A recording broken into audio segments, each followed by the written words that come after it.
It was 1977, and Colleen Stan was a carefree 20-year-old living in Eugene, Oregon. She was young, adventurous, and loved traveling. On May 19th, she decided to hitchhike to visit a friend in Westwood, California. Hitchhiking was common at the time, and Colleen had done it before. She considered herself cautious. She turned down multiple rides before settling on a seemingly harmless-looking couple with a baby in their car. The couple, Cameron and Janice Hooker, seemed friendly and safe. Cameron, a soft-spoken young man, was driving, while Janice sat beside him with their baby in her arms. Colleen trusted them enough to get in, but this ride would lead her into a nightmare beyond imagination. As they drove, the couple engaged in small talk. Colleen relaxed, believing she had made a good choice. But then, after about an hour, Cameron pulled the car onto a deserted road near Red Bluff, California. Before Colleen could react, he pressed a knife to her throat and forced her to put on a strange, heavy wooden box that covered her head completely. It locked in place, plunging her into darkness and muffling all sound. She was trapped. Cameron Hooker had been looking for a sex slave. He had convinced his wife Janice that if he could have another woman to torture and use, he would stop abusing her. Janice, desperate for relief from Cameron's cruelty, agreed to help him kidnap someone. That someone was Colleen. Cameron took Colleen to his home. For me, this house is kind of a house of horror. A small, run-down house in Red Bluff. There, he stripped her, tied her up, and subjected her to brutal torture. He hung her from the ceiling, whipped her, electrocuted her, and used various torture devices, including clamps and waterboarding techniques. Cameron was torturing me one time. He had me hanging up, suspended in the basement. And he came up next to me and he said, "Go ahead and scream, I'll cut your vocal cords, I've done it before." Colleen's nightmare had just begun. For the first few months, Cameron kept Colleen chained in the basement, torturing her regularly.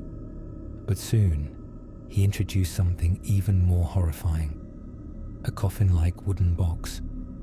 Measuring just a few feet in length, it was designed to completely encase her. For the next 7 years, Colleen would spend up to 23 hours a day inside that box, under Cameron and Janice's bed. The box was suffocatingly small, lined with padding but offering no comfort. There was little air circulation, and the darkness was absolute. It was designed to suppress sound, making it impossible for anyone to hear her screams. She was let out only for food, more torture, or when Cameron wanted to rape her. Over time, she developed severe muscle atrophy and sores from the prolonged confinement. I did think I was gonna die. I was terribly claustrophobic. I was having such a hard time breathing. Cameron used psychological control to keep Colleen compliant. He told her about a secret, all-powerful organization called the Company. He said this organization monitored slaves like her and would kill her and her family if she ever tried to escape. He reinforced this lie by making ominous phone calls, pretending to talk to Company agents, and even leaving fabricated documents around the house as evidence.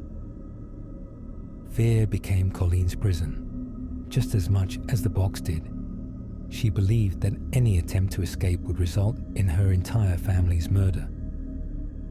Over time, Cameron began allowing Colleen small freedoms, sometimes letting her work in the yard, write letters to her family, and even go out in public. But she was always under strict orders never to try escaping. At one point, he even took her to visit her parents in Oregon. But by then, Colleen was too brainwashed to tell them what was happening. She acted as if Cameron was her boyfriend, convincing her parents she was fine. During the visit, her parents noticed how thin and frail she had become, but Colleen reassured them that she was okay. When they took a family photo, she stood next to Cameron, smiling, a chilling testament to her complete psychological control. They had no idea their daughter was being held as a sex slave. I just cried. I just cried out to God for his help and just said, please. I just felt so broken and so violated. By 1984, after 7 years of torment, Janice began to crack.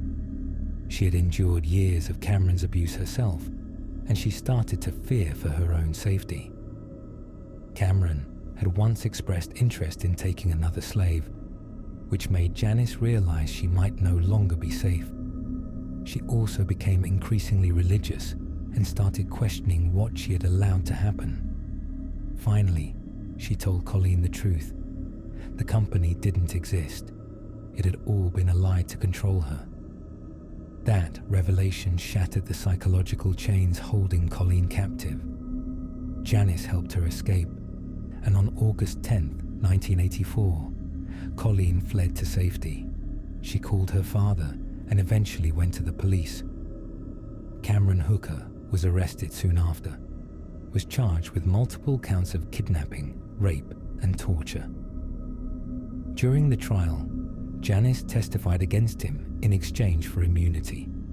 She revealed the full extent of Cameron's sadistic mind games and abuse. The trial shocked the public as the gruesome details of Colleen's captivity became known. In 1985, Cameron was convicted and sentenced to 104 years in prison. However, due to legal changes, he became eligible for parole hearings in 2021. After much public outcry, his parole was denied. Colleen Stan, meanwhile, slowly rebuilt her life. She sought therapy, reconnected with her family, and even spoke publicly about her ordeal to help other survivors.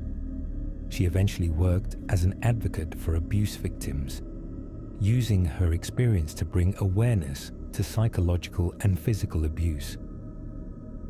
Colleen's story remains one of the most disturbing cases of prolonged captivity.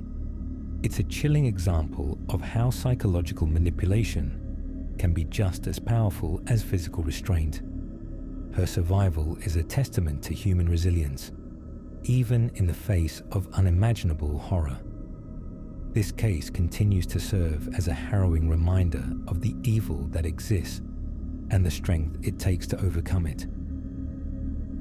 The trauma Colleen endured for 7 years is unfathomable, but her courage to survive and reclaim her life remains an inspiration to many, proving that even in the darkest circumstances, survival and hope are possible.